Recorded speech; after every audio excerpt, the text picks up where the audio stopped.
to prove consistency on your part. But do you have any knowledge na yung mga predecessor mo, yan din yung standard na ginamit? Pare-pareho po kami na based sa joint circular po ang aming basis ng audit. Pero wala nga dun eh. So interpretasyon mo, yan at yan yung interpretasyon din ng mga nauna sa'yo sa pagkakaalam mo? Sa akin po, yun po yung naging Sa'yo lang. interpretation. Opo. Kapag kami nagbigay ng impormasyon, naghahanap ng threat, baka may threat sa Vice President, may nagbigay ng impormasyon, walang threat. Ligtas ang Vice President pag nagpunta siya dyan. Hindi magka-classify yon na pwedeng bigyan ng reward at success. Hindi naman kailangan, di ba? Sanay tayo sa reward na nakatakip yung mukha, di ba? Tinuro kung saan nagtatago yung akusado, tinuro kung saan nagtatago kung sino man. Di yun, reward. Pero wala bang reward kapag sinabing, okay, magpunta dyan. Walang problema. Wala kayong kailangan alalahanin. Is that information or can that also be reward? Magpo-fall po siya sa information. So, kailan lang magiging reward yun kapag may naturo? Opo, kasi yun yung proof of success. Tuloy niyo po. Yun yung proof of success ng information na ibigay kasi may na-apprehend po or yun po, ganun po. Yun, ulitin ko po yan ang interpretasyon nyo, pero wala po yan sa Joint Memorandum Circular. Opo, based po sa, yun po lang yung hinihingi under item 4.8.5.b. Right. Saan nyo ba binase ang interpretasyon nyo yan? Yan ba yung ginawa ng lahat ng mga nauna sa inyo sa pwestong yan? Kinopya nyo lang or sarili nyo po yan at ngayon lang ginawa yan? Doon po sa mga ibang na-audit ko, ang ina-attach po talaga nila is yung payment of rewards na may mga nahuli po. So lahat ng in-audit nyo nung nakaraan, for consistency sake, merong nahuli o na-apprehend. May ganun pong mga naka-attach na mga dokumento. At tulad dun sa iba, kapag walang nahuli o na-apprehend sa reward, ine-AOM o dinidisallow o sinususpend nyo. Hinahanapan po namin ng proof of success. Opo. Na may nahuli nga. Opo. To prove consistency on your part. But do you have any knowledge na yung mga predecessor mo, yan din yung standard na ginamit? Pare-pareho po kami na based sa joint circular po ang aming basis ng audit. Pero wala nga dun eh.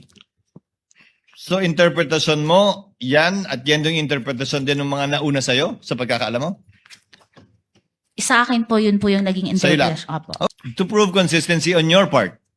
But do you have any knowledge na yung mga predecessor mo, yan din yung standard na ginamit? Pare-pareho po kami na based sa joint circular po ang aming basis ng audit. Pero wala nga dun eh. So interpretasyon mo, yan at yan yung interpretasyon din ng mga nauna sa'yo sa pagkakaalam mo? Sa akin po, yun po yung naging Sa'yo lang. interpretation. Opo. Kapag kami nagbigay ng impormasyon, naghahanap ng threat, baka may threat sa Vice President, may nagbigay ng impormasyon, walang threat. Ligtas ang Vice President pag nagpunta siya dyan. Hindi magka-classify yon na pwedeng bigyan ng reward at success. Hindi naman kailangan, di ba? Sanay tayo sa reward na nakatakip yung mukha, di ba? Tinuro kung saan nagtatago yung akusado, tinuro kung saan nagtatago kung sino man. Di yun, reward. Pero wala bang reward kapag sinabing, okay, magpunta dyan. Walang problema. Wala kayong kailangan alalahanin. Is that information or can that also be reward? Magpo-fall po siya sa information. So, kailan lang magiging reward yun kapag may naturo? Opo, kasi yun yung proof of success. Tuloy niyo po. Yun yung proof of success ng information na ibigay kasi may na-apprehend po or yun po, ganun po. Yun, ulitin ko po yan ang interpretasyon nyo, pero wala po yan sa Joint Memorandum Circular. Opo, based po sa, yun po lang yung hinihingi under item 4.8.5.b. Right. Saan nyo ba binase ang interpretasyon nyo yan? Yan ba yung ginawa ng lahat ng mga nauna sa inyo sa pwestong yan? Kinopya nyo lang or sarili nyo po yan at ngayon lang ginawa yan? Doon po sa mga ibang na-audit ko, ang ina-attach po talaga nila is yung payment of rewards na may mga nahuli po. So lahat ng in-audit nyo nung nakaraan, for consistency sake, merong nahuli o na-apprehend. May ganun pong mga naka-attach na mga dokumento. At tulad dun sa iba, kapag walang nahuli o na-apprehend sa reward, ine-AOM o dinidisala o sinususpend nyo? Hinahanapan po namin ng proof of success. Opo. Na may nahuli nga. Opo. To prove consistency on your part. But do you have any knowledge na yung mga predecessor mo, yan din yung standard na ginamit? Pare-pareho po kami na based sa joint circular po ang aming basis ng audit. Pero wala nga dun eh. So interpretasyon mo, yan at yan yung interpretasyon din ng mga nauna sa'yo sa pagkakaalam mo? Sa akin po, yun po yung naging Sa'yo lang? interpretation. Opo. To prove consistency on your part. But do you have any knowledge na yung mga predecessor mo, yan din yung standard na ginamit? Pare-pareho po kami na based sa joint circular po ang aming basis ng audit. Pero wala nga dun eh. So interpretasyon mo, yan at yan yung interpretasyon din ng mga nauna sa'yo sa pagkakaalam mo?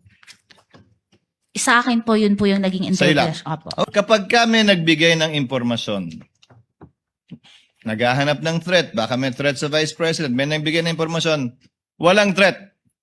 Ligtas ang Vice President pag nagpunta siya dyan.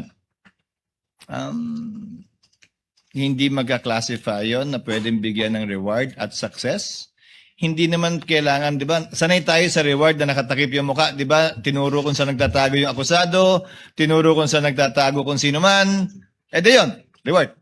Pero wala bang reward kapag ka sinabing, okay, magpunta dyan. Walang problema. Wala kayong kailangan alalahanin.